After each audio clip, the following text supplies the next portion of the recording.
আল্লাহ আজ্জা জাল্লা এই শরীরকে সুন্দর করে সৃষ্টি করেছেন। প্রকৃতপক্ষে একজন পুরুষের কাছে সবচেয়ে আকর্ষণীয় বিষয় হলো একজন নারী। আল্লাহ আজ্জা জাল্লা এই শরীরকে সুন্দর করে সৃষ্টি করেছেন। আযুয়্যিনা লিন-নাসি হুব্বুশ শাহাওয়াতি মিনান নিসা, মানুষের কাছে সবচেয়ে বেশি সুশোভিত করা হয়েছে নারী। এটি খুবই প্রভাব বিস্তারকারী শক্তি। এটি এতই শক্তিশালী যে কোরআনে গাছটির জন্য যে ভাষা ব্যবহার করা হয়েছে সেই একই ভাষা ব্যভিচারের জন্য ব্যবহার করা হয়েছে। লা তাকরাবু হাযিহিশ শাজারা লা তাকরাবুজ জিনা লা তাকরাবুল ফাওয়াহিশ, ব্যভিচারের কাছেও যেও না, কোনো নারীর সাথে অবৈধ সম্পর্ক করার কাছেও যেও না, কোনো ধরনের নির্লজ্জতা এবং বেহায়াপনার ধারে কাছেও যেও না। অতএব এটি খুবই ভয়ঙ্কর। আর এটা এমন কিছু ঠিক গাছের নিকটবর্তী হওয়ার মতো, কাছে গেলেই এটা আপনাকে টেনে ধরবে। ভেবেছিলেন এটা তো শুধু দৃষ্টি বিনিময়, তাকে দেখে পছন্দ হয়ে গিয়েছিল, এরপর আবার তাকালেন, সে মুচকি হাসি দিল, আপনিও হাসলেন। এখান থেকে ধীরে ধীরে একটা চক্রের মধ্যে আটকে গেলেন। এরপর সবকিছু সীমার বাহিরে চলে গেল। কিছু বুঝে ওঠার আগেই এমন কিছুতে আটকে গেলেন, বুঝতেও পারছেন না কিভাবে বের হবেন। সুতরাং কাছে না যাওয়ার উপদেশটি উত্তম একটি উপদেশ, কারণ আপনি জানেন না কোথায় থামতে হবে। কিছু দূর অগ্রসর হওয়ার পর আর থামতে পারেন না।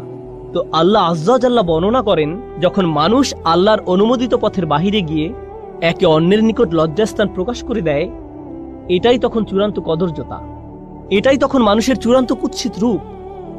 পুরুষ এবং নারীর সুন্দর একটি ভালোবাসার সম্পর্ক থাকার কথা। আল্লাহ আমাদের সুন্দর করে সৃষ্টি করেছেন যেন আমরা একে অন্যের প্রতি আকৃষ্ট হই।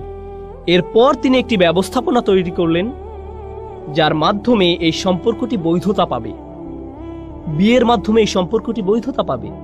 মানুষ যখন বিপরীত লিঙ্গের প্রতি আকর্ষণের কারণে এই সম্পর্কটি স্থাপন করতে চায়, কিন্তু এমন পন্থায় যা আল্লাহর নিকট অনুমোদিত নয়, তখন সে একই সম্পর্কটি যা সৌন্দর্যের কারণে তৈরি হয়েছিল, আকর্ষণের কারণে তৈরি হয়েছিল, সেই একই সম্পর্কটি তখন কুৎসিত রূপ ধারণ করে।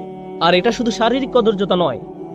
কেউ এটা শোনার পর ভাবতে পারে, আমার একটা মেয়ে বন্ধু আছে, সে সুন্দর, আমি বুঝতে পারছি না কিভাবে সে কুৎসিত হয়ে গেল কুরআন নাজিল হওয়ার পর।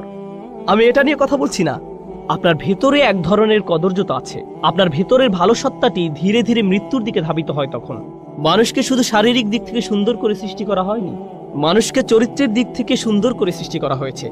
আর আপনি যখন অবৈধ একটি সম্পর্কে জড়িয়ে পড়েন, তখন আপনার ভেতরে যে সৌন্দর্যগুলো ছিল, আল্লাহ আপনাকে যে সৌন্দর্যগুলো দান করেছিলেন, তার থেকে কিছু কিছু তখন আপনার কাছ থেকে পালাতে শুরু করে।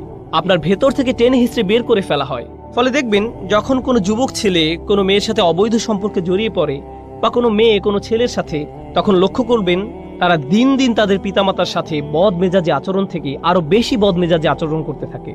তাহলে দেখা যাচ্ছে এই সম্পর্কটি তাদের জীবনের অন্যদিকে কদর্যতা নিয়ে এসেছে। আপনি বুঝতেও পারবেন না তার এরকম পরিবর্তনের কারণ কি। এটাই হলো সাওয়া বা কদর্যতা। প্রসঙ্গত, কুৎসিতের আরবি হলো কবাহা। এটা কাবিহ, এটা কুৎসিত।